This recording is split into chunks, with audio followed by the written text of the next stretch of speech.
Effectivement, le numérique aujourd'hui est un outil très efficace dans plusieurs scénarios, notamment dans le secteur de l'énergie, puisqu'il intervient lors de plusieurs phases, la phase de production d'énergie, la phase de distribution et à la phase de consommation.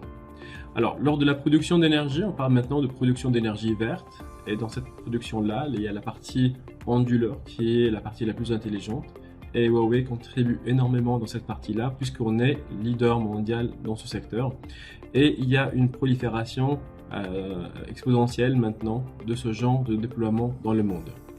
Ensuite, lors de la distribution, c'est là où il y a vraiment des pertes énergétiques, et l'outil numérique permet vraiment de contrôler, de maîtriser ces pertes-là, les détecter et prendre des actions nécessaires pour les limiter. Et à la fin, en bout de chaîne, tous les produits électroniques vont disposer d'une intelligence meilleure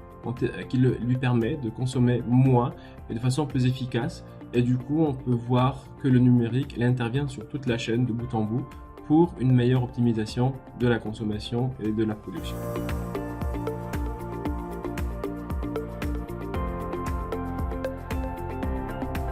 En fait, les centres de données maintenant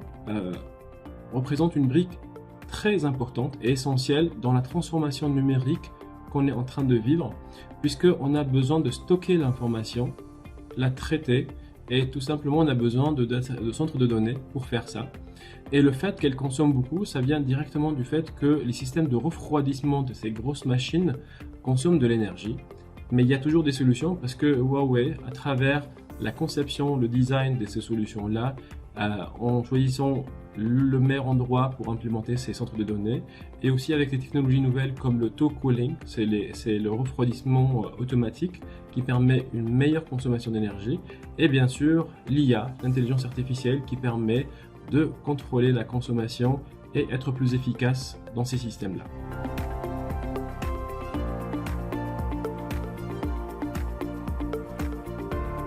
Et à la fin, je voudrais parler de ce que fait Huawei sur le continent africain en termes de consommation, de production d'énergie verte à travers des systèmes basés sur le photovoltaïque, et apporter la connectivité dans des zones là où il n'y a pas d'électricité. Et effectivement, on a des solutions qui s'appellent Rural Star, qui ont été déployées dans tous les pays d'Afrique presque, et notamment au Cameroun, puisqu'on les a installées dans plus que 350 communes et qui ont desservi plus que 350 000 ménages avec des résultats réels et palpables.